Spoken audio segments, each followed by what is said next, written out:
அப்படி நான் என்னதாங்க பண்ணேன், எனக்கே முகவாதம் வந்துருச்சு அப்படின்னு சொல்லிட்டு இன்னைக்கு பல பேர் வருத்தப்படக்கூடிய ஒரு சூழல் இருக்குது.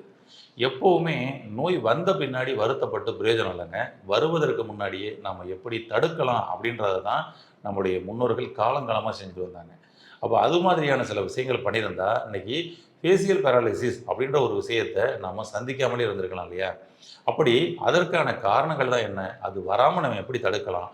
ஒரு வேளை வந்திருந்தா, அதுக்கு ஏதாவது எளிமையான சொல்யூஷன் இருக்குதா? அப்படின்றத பத்தி தான் இந்த பதிவுல பார்க்க போறோம். வாங்க பார்க்கலாம். சுவாசி ஹெல்த் ஸ்பாட் சேனல் வியூவர்ஸ் அனைவருக்கும் வணக்கம். இன்னைக்கு பேசியல் பேராலிசிஸ் அப்படின்ற அந்த பிரச்சனையில இன்னைக்கு சில ஆண்களும் பெண்களுமே இது சம்பந்தப்பட்ட பிரச்சனையில இன்னைக்கு வந்து லாக் ஆயிருக்கிறாங்க. இந்த பேசியல் பேராலிசிஸ் வந்ததுக்கு அப்புறம் இந்த பிரச்சனையில இருந்து நான் எப்படிங்க வெளியில வர்றது? எனக்கு ஏன் இந்த மாதிரியான பிரச்சனைலாம் வந்துச்சு? நான் யாருக்குமே துரோகம் பண்ணலையே! அப்படின்லாம் நெறைய பேர் வருந்தக்கூடிய ஒரு சூழல்ல தான் இன்னைக்கு இருக்குது. இப்ப அதனால தான் என்னன்னா, ஒரு ஒரு ஒரு நோய் வருது அப்படின்னா, அந்த நோய் வருவதற்கு முன்னாடி உடலின் மொழிகள் எல்லாம் நம்மகிட்ட பேசிக்கிட்டு இருக்கும். அத நம்ம காது குடுத்து கேட்காதனுடைய விளைவுகளாக கடைசி கட்டமாக இது மாதிரியான நோய்கள் வெளிவர ஆரம்பிச்சிருது. அந்த வகையில இன்னைக்கு பேசியல் பேராலிசிஸ், முகவாதம் அப்படின்றது எதனால் ஏற்படுது அப்படின்றத பார்த்தோம்னா, ஃபர்ஸ்ட்டு விஷயம் ஸ்ட்ரெஸ்ஸு தாங்க. இன்னைக்கு முகவாதம் வந்த எல்லா பேர்கிட்டயும் கேட்டு பாருங்க. எப்போ வந்துச்சோ, அதிலிருந்து ஒரு 3 மாத காலம், 6 மாத காலத்தில ஏதாவது பயங்கரமான ஸ்ட்ரெஸ்ஸில இருந்தீங்களான்னு சொல்லி கேட்டு பாருங்க. சொல்லப்போனா, எப்ப அந்த முகவாதம் வந்துச்சோ, அந்த அந்த 1 வாரம் முழுமையா தூக்கம் இல்லாமலே இருந்திருப்பாங்க. ம். அதிகப்படியான ஸ்ட்ரெஸ், மன அழுத்தம் நம்மளுடைய மூளையில அப்படியே ஸ்டோரேஜ் ஆகி, அது அதிகப்படியான பளுவாகி அதுக்கப்புறம் தான் இந்த பிரச்சனையே ஏற்படுது அப்படின்றத சொல்லலாம். அந்த வகையில பிரெயினுக்கு ஓவர் ஸ்ட்ரெஸ் குடுத்ததனுடைய விளைவாக வரக்கூடிய இந்த பிரச்சனைய வராமல் நம்ம எப்படி தடுக்கலாம்? வந்த பிறகு எப்படி நம்ம குணமாக்கலாம்? அப்படின்னு சொல்லி சொன்னோம்னா, எளிமையாக அதற்கான சில சொல்யூஷன் இருக்குது. பார்க்கலாம். அதுக்கு முன்னாடி வேற என்னலாம் காரணமா இருக்கும் அப்படின்னு சொன்னோம்னா, நம்மளுடைய செர்விக்கல் ஏரியா. இந்த செர்விக்கல் ஏரியா அப்படின்றது, அதாவது செர்விக்கல் வெர்டிபிரான்னு சொல்லக்கூடிய நம்மளுடைய கழுத்து பகுதியில வரக்கூடிய முதுகு தண்டுவட பகுதி. ஓகேங்களா? ஆமா. அப்ப நம்ம கழுத்து பக்கத்துல வரக்கூடிய கழுத்துல வரக்கூடிய அந்த கழுத்து முதுகு தண்டுவடம் அப்படின்னு சொல்லக்கூடிய செர்விக்கல் ஏரியாவிலிருந்து நம்மளுடைய முகத்திற்கு வரக்கூடிய நரம்புகள் எல்லாமே அது வழியே தான் வெளியேறும். மூளையில் இருந்து முக நரம்புகள் அனைத்தும் இது வழியே வெளியேறும். ஃபேசியல் நியூராலஜியா அப்படின்போம். அப்ப இங்கேருந்து வந்து பார்த்தீங்கன்னா, நமக்கு அப்படியே வந்து கண்ணு, மூக்கு, வாய், உதடு, தாடை இந்த பகுதிகளுக்கு எல்லாத்துக்கும் இப்படி வந்து பார்த்தீங்கன்னா வந்து இணைஞ்சிருக்கும். இந்த இடத்துல செர்விக்கல்ல ஏதாவது கம்ப்ரஸ் ஆச்சுன்னா, அது இந்த பக்கம் வரக்கூடிய நரம்புகளை அழுத்த ஆரம்பிக்கும். தடைகள் இன்னும் அதிகமாக, அதிகமாக அந்த இது வந்து புடிச்சு இழுக்க ஆரம்பிச்சுரும். ரொம்ப சிம்பிள். அவ்வளோதான். இதுதான் ஃபர்ஸ்ட்டு அடிப்படையான காரணங்களே இந்த 2 காரணங்கள் தான் அப்படின்றத சொல்லுவோம். அப்போ மூளையிலிருந்து வரக்கூடிய நரம்புகள் முகப்பகுதிக்கு போகிறதுக்கு முன்னாடி செர்விக்கல் ஏரியாவில் கம்ப்ரஸ் ஆகி அங்கே அழுத்தப்பட்டால் நரம்புகள் பிடித்து இழுக்கும். அந்த சமயத்தில் அப்படி உதடு மட்டும் பிடிச்சி ஒரு பக்கமாக இழுக்கிறது, கண்ணு மட்டும் இழுக்கிறது, கண்ணு துடிச்சுக்கிட்டே இருக்கிறது, நம்முடைய தாடை மட்டும் அப்படியே இழுத்துக்கிறது, முகம் ஃபுல்லாக அப்படி ஒன் சைடாக வந்து இழுத்துக்கிறதுன்னு சொல்லிட்டு பிரச்சனைகள் ஆரம்பிக்கும். ஆனால் வந்து இது அந்த ஒரு பக்க முகவாதம் இப்படி மூளை பிரச்சனைனாலையும் வருவதற்கு வாய்ப்பு இருக்குது, செர்விக்கல் பிரச்சனைனால வருவதற்கு வாய்ப்பு இருக்குது. அதனால் ஏதோ சாதாரணமாக தலையில் ஒரு வலிக்குதுன்னு சாதாரண விஷயமாகவும் எடுத்துக்கிற முடியாது, சாதாரணமாக கழுத்து வலி அப்படின்னு சொல்லிட்டு அது ஒரு சாதாரண விஷயமாகவும் எடுத்துக்க முடியாது. இன்றைக்கி இந்த செர்விக்கல் ஸ்பாண்டிலோசிஸ் அப்படின்றது அதிகமான நபர்களுக்கு இன்றைக்கி வந்து உருவாகி இருக்கக்கூடிய ஒரு பிரச்சனையாக இருக்குது. இந்த செர்விக்கல் ஸ்பாண்டிலோசிஸ் வராமல் ஃபஸ்ட்டு நீங்கள் தடுக்கிறது ரொம்ப பெஸ்ட்டு. ஒரு வேளை வந்துடுச்சுன்னா ஆரம்ப கட்டத்திலேயே சரி செஞ்சுக்கிறது பெட்ரு. அதோடு நம்ம அடுத்தடுத்து நீங்கள் கழுத்துக்கு வேலை கொடுக்கப்படும் பொழுது தேய்மானங்கள் ஆக ஆரம்பிச்சிடும். அப்போ அந்த எலும்பு தேய்மானம் ஆயிடுச்சுன்னா அந்த நரம்பு நல்லா அமுக்க ஆரம்பிச்சிடும். ஆமாம்.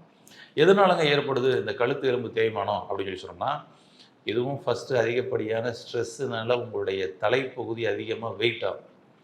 நீங்கள் பாருங்கள், நார்மலாக ஹாப்பியாக இருக்கிறீங்க, தலைன்னு ஒன்று இருக்கிறதே தெரியல, அது பாட்டுக்கு நம்ம ஃப்ரீயாக போயிட்டே இருக்கிறோம். ஆனால் ஒரு ஸ்ட்ரெஸ்ஸு உள்ளே வந்தோன்னு சொல்லுவோம்ல, தலையெல்லாம் கனமாக இருக்குது, தலையெல்லாம் பாறாங்கல் மாதிரி இருக்குது, தலை கனமானதுனால கழுத்து வலிக்குது. பாருங்களேன், உங்களுடைய ஸ்ட்ரெஸ்ஸுனால தலைப்பகுதி அதிகப்படியான வெயிட் ஆன மாதிரி ஒரு ஃபீல் ஆகி கழுத்தில் அதோட ப்ரெஷர் கொடுக்க ஆரம்பிச்சிருச்சு. அதனால தான் பாருங்கள், அதிகப்படியான ஸ்ட்ரெஸ்ஸில் இருக்கிறவங்களுக்கு கழுத்து வலி, புடனி வலி, இந்த கழுத்துக்கு கீழே இருக்கக்கூடிய அந்த புடனின்னு சொல்லுவோம்னா அந்த புடனி வலி அவர்களுக்கு எடுக்க ஆரம்பிக்குது. ஸ்ட்ரெஸ் ரிலீஸ் ஆன உடனே கழுத்து புடனி ஃப்ரீ ஆயிடுது, அவ்வளோதான். அப்போ இந்த செர்விக்கல் கம்ப்ரஸ் ஆகிறதுக்கான அடிப்படை காரணமே அதுதான். இன்னைக்கு நிறைய பெண்களுக்கு இன்னைக்கு வந்து பார்த்தீங்கன்னா அந்த செர்விக்கல் ஸ்பாண்டிலோசிஸ் இருக்குது. இப்போ இந்த கழுத்து எலும்புக்கு ஏதாவது ஓவர்லோடு ஏதாவது ஒர்க்கு கொடுத்துட்டாங்களா, அன்பொசிஷனில் ஏதாவது கொடுத்துட்டாங்களா, இதெல்லாம் ஒரு ரீசன்.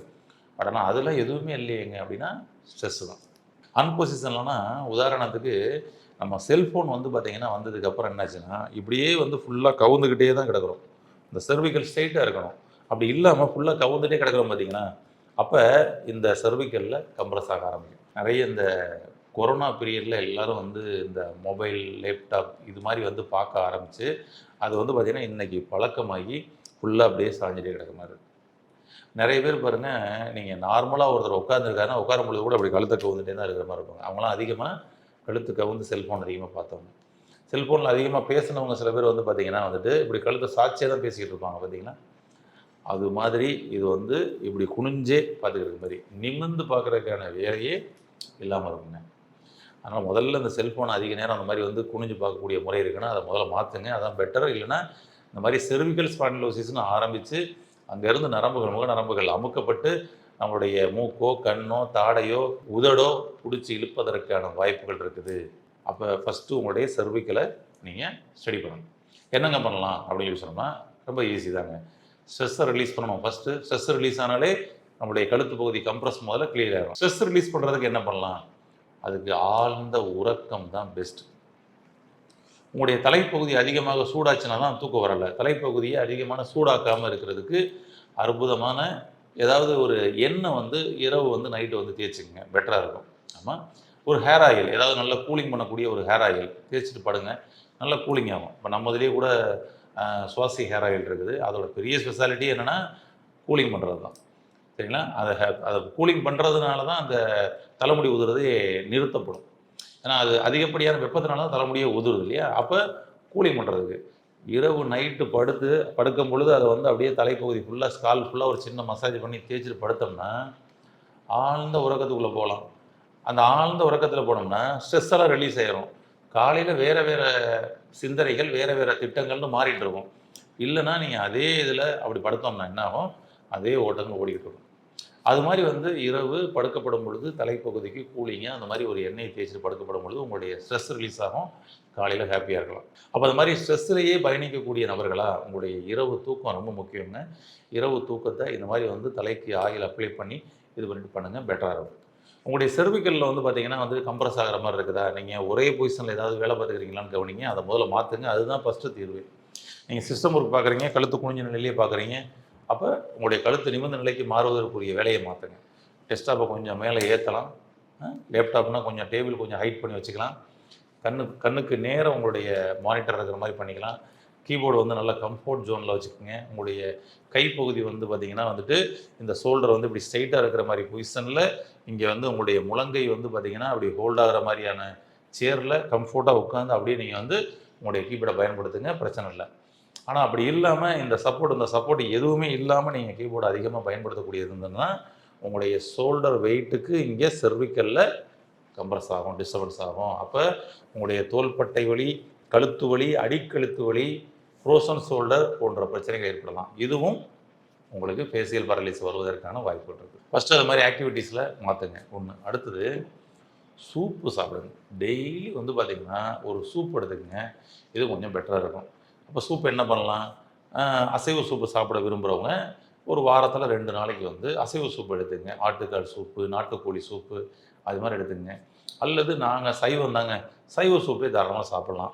சூப்பை ரெடி பண்ணி பவுலில் வச்சுக்கிட்டு செக்கில் ஆட்டின எண்ணெயை ஊற்றி கலந்துக்கிட்டு அதை வந்து ஸ்பூனில் எடுத்து சாப்பிடுங்க. அவ்வளோதாங்க பெஸ்ட்.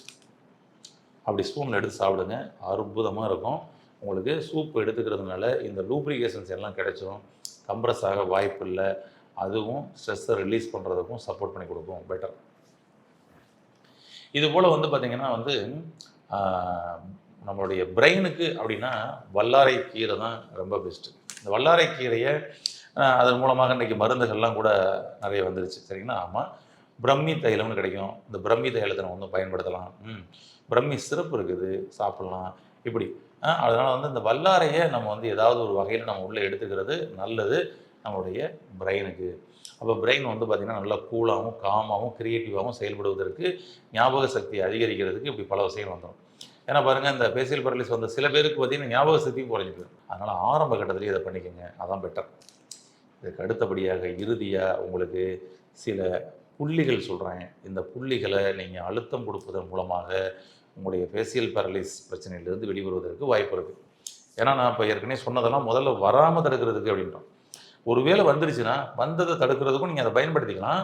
இப்போ நான் சொல்லக்கூடிய இந்த புள்ளியை பயன்படுத்தினால் உங்களுடைய ஃபேஷியல் பேரலிஸ்லேருந்து, முகவாதத்திலிருந்து நீங்கள் வெளிவருவதற்கான அதிகப்படியான வாய்ப்புகள் இருக்குது. பயன்படுத்தி பாருங்கள். ஃபஸ்ட்டு ஒரு 1 வீக்லேயே டிஃபரெண்ட் தெரிஞ்சிடும். சில புள்ளிகளை சொல்கிறேன். நம்மளுடைய முகத்திலேயே இந்த புள்ளிகள் அமைந்திருக்குது. இந்த புள்ளிகளின் மீது அழுத்தம் கொடுக்கப்படும் பொழுது என்ன மாற்றம் நடக்குதுன்றதை பாருங்கள். ஃபஸ்ட்டு முகவாதம் பிடிச்சி இழுத்துருக்கு. ரொம்ப சிலருக்கு மட்டும் இந்த உதடு வந்து பார்த்திங்கன்னா அப்படி மேலே இழுத்து வாணி வடியும், அதாவது எச்சில் வடியும். சரிங்களா? அது மாதிரி நம்மளுடைய உதடு இழுத்து எச்சில் வடிக்குது அப்படின்னோம்னா அதை நம்ம சரி செய்கிறதுக்கு இந்த உதடு முடியக்கூடிய பகுதி, ஓகேங்களா, 2 பக்கமே இருக்குதுங்க. இந்த உதடு முடியக்கூடிய பகுதி 2 பக்கம் இருக்குது. எந்த பக்கம் உங்களுக்கு இழுத்து இருக்குதோ அந்த பக்கம் நீங்கள் பண்ணலாம். உதடு முடியக்கூடிய பகுதியில் நம்ம வந்து பார்த்திங்கன்னா ஒரு ப்ரெஷர் கொடுக்குறோம், ஓகேங்களா. உதட்டில் கிடையாது, கன்னத்தில் தான். அந்த வி ஷேப்பில் இப்படி வந்து முடிஞ்சிருக்கும் இல்லையா, முடிஞ்ச உடனே அந்த பகுதி, அவ்வளோதான். 5 mm அப்படி வச்சுங்களேன், ஒரு 0.5 சென்டிமீட்டர், 5 mm அவ்வளோதான். அது மட்டும் அப்படி கேப் தள்ளி வச்சுட்டு ஒரு ப்ரெஷர் கொடுங்க. 2 பக்கமும் உங்களுடைய கையை வச்சு நீங்கள் வந்து இந்த மாதிரி அழுத்தம் கொடுக்கலாம். ரொம்ப ரொம்ப ரொம்ப ஒரு அற்புதமான ஒரு பாயிண்ட்டுங்க இது.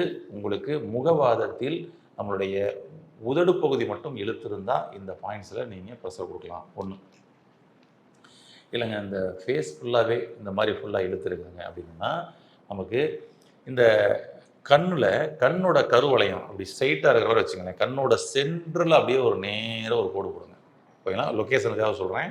கண்ணோட சென்டரில் ஒரு நேராக ஒரு லைன் போடுங்க. மூக்கோட கீழ் விளிம்பில் இப்படி நேரடியாக அப்படி 90 டிகிரியில் ஒரு கோடு போடுங்க. இந்த 2 கோடும் சந்திக்கிற இந்த புள்ளிங்க, ஓகேங்களா. இந்த 2 கோடும் சந்திக்கிற புள்ளி, மூக்கினுடைய கீழ் விளிம்புக்கு நேர ஒரு கோடு, இங்கேருந்து ஏற்கனவே ஒரு கோடு, கண்ணோட சென்டர்லேருந்து ஒரு கோடு, 2 சந்திக்கிற ஒரு புள்ளி. மிக அற்புதமான பாயிண்ட்டு. இந்த முகவாதத்திற்கு நல்ல சொல்யூஷன் கொடுக்கக்கூடிய ஒரு பாயிண்ட். இந்த பாயிண்ட்டு பண்ணுங்க. அப்போ இந்த இடத்துல வந்து பாயிண்ட் அழுத்தம் கொடுங்க. இந்த பாயிண்ட்ஸ் எல்லாம் வந்து எப்படி அழுத்தம் கொடுக்குறது அப்படின்னம்னா, இந்த இடத்துல விட்டு விட்டு ஒரு 60 அழுத்தமாக கொடுக்கலாம். எல்லா பாயிண்ட்ஸுமே விட்டு விட்டு ஒரு 60 அழுத்தங்கள் கொடுக்கலாம். அல்லது ஒரே ப்ரெஷரில், ஓகேங்களா, ஒரே மாதிரியான அழுத்தத்தில் 3 நிமிடங்கள் வரையும் அந்த இடத்துல வந்து அழுத்தம் கொடுக்கலாம். நீங்கள் ஒரு 2 நிமிஷம் பண்ணால் கூட போதும். அந்த அழுத்தத்தில் என்ன மாற்றம் நடக்குதுன்னு பாருங்களேன். வித்தின் 7 days, ஃபஸ்ட் நாளில் செகண்ட் டேலேயே உங்களுக்கு வித்தியாசம் தெரியும். ஒரு 7 நாளில் முகத்தில் நல்ல மாற்றங்கள் தெரியும். நல்ல ஸ்ட்ரைட்டாக இருக்குதுங்க. கண்ணுக்கிட்டலாம் அப்படி இழுத்தது முதற்கொண்டு சரியாக இருக்குதுங்க. அந்த உதடு இழுத்தது முதற்கொண்டு சரியாக இருக்குங்க. தாடை இழுத்தது மட்டும் சரியாக இருக்குன்னு சொல்லிட்டு உங்களால் ஃபீல் பண்ண முடியும். ஆனால் நீங்கள் தொடர்ந்து கொடுத்துட்டே வரலாம். எவ்வளோ நாளும் கொடுக்கலாம், சரியாகிற வரைக்கும் தாராளமாக கொடுக்கலாம். ஒன்று. இதே போல் உங்களுடைய மூளைக்கு எனர்ஜி தரக்கூடிய ஒரு புள்ளியும் உங்களுடைய ஃபேஸில் தான் இருக்குது. அது எங்கே இருக்குன்னா நம்மளுடைய தாடை பகுதியில், ஓகேங்களா. இது வந்து தாடை இழுத்துருக்குனாலும் அதுவும் சரியாகும். ஏர்கிட்ட வந்து லாக் ஆகிருக்குனாலும் அதுவும் சரியாகும், ஓகேங்களா. இந்த தாடை பகுதிக்கிட்ட அப்படியே தடவிட்டே வாங்க. தடவிட்டே வந்தீங்கன்னா இந்த இடத்துல ஒரு பள்ளம், ஓகேங்களா, இப்படி வந்து ஒரு பள்ளம் வந்து மேடு ஏறும் பாருங்க. அந்த பள்ளம் வர்ற பகுதி தான். இதுக்கு உங்களுக்கு ஈஸியாக அந்த ஒரு லொக்கேஷன் சொல்கிறேன். அந்த பள்ளம் வர்ற பகுதி இதுதானான்றதை கன்ஃபார்ம் பண்ணுறதுக்காக பள்ளம் வர்ற பகுதிக்கிட்ட கை வச்சுருங்க, ஓகேங்களா. இப்போ நான் கரெக்டாக வச்சுருக்கேன். இந்த இடத்துல கை வைங்க. அதாவது தாடை எலும்பில் இப்படியே தடவிட்டே வந்தீங்கன்னா அப்படியே ஸ்ட்ரைட்டாக போகும். ஒரு இடத்துல அப்படி பள்ளம் வந்து மேலே ஏறும். அந்த பள்ளம் வர்ற பகுதி வச்சுக்கங்க. இந்த இடத்துல ஒரு அழுத்தம் கொடுத்துட்டு நீங்கள் வந்து பார்த்தீங்கன்னா பல்ல கடிச்சிங்கன்னா அந்த இடத்துல ஒரு தசை திரட்சி ஏற்படும், ஓகேங்களா. அப்படின்னு பல்ல கடிச்சிங்கன்னா ஒரு தசை திரட்சி ஏற்படும். அதுதான் லொக்கேஷன். உங்கள் அடையாளத்துக்காக சொல்கிறேன், ஓகேங்களா. அந்த இடத்துல ஒரு அழுத்தம் கொடுங்க. விட்டு விட்டு அழுத்தம் 60 அழுத்தம் அல்லது ஒரே ப்ரெஷரில் 3 நிமிஷம், அவ்வளோதாங்க. இந்த தாடை இழுத்ததும் கிளியர் ஆகும். அற்புதமான சொல்யூஷன் கிடைக்கும். ரொம்ப சிம்பிளாக இது வந்து மூளையை தூண்டக்கூடிய ஒரு பாயிண்ட்டாகவும் நமக்கு அமையும், ஏன்னா அப்போ அந்த பிளாக்லாம் கூட ரிலீஸ் ஆகிறதுக்கும் சப்போர்ட் பண்ணி கொடுக்கும். உங்களுடைய முகவாதம் அப்படின்ற அந்த பிரச்சனையிலிருந்து படிப்படியாக வெளியே வரலாம். இதை பயன்படுத்தி வெளிவந்து ஆரோக்கியமடையவும் அழகாக மாறவும் வாழ்த்துக்கள்.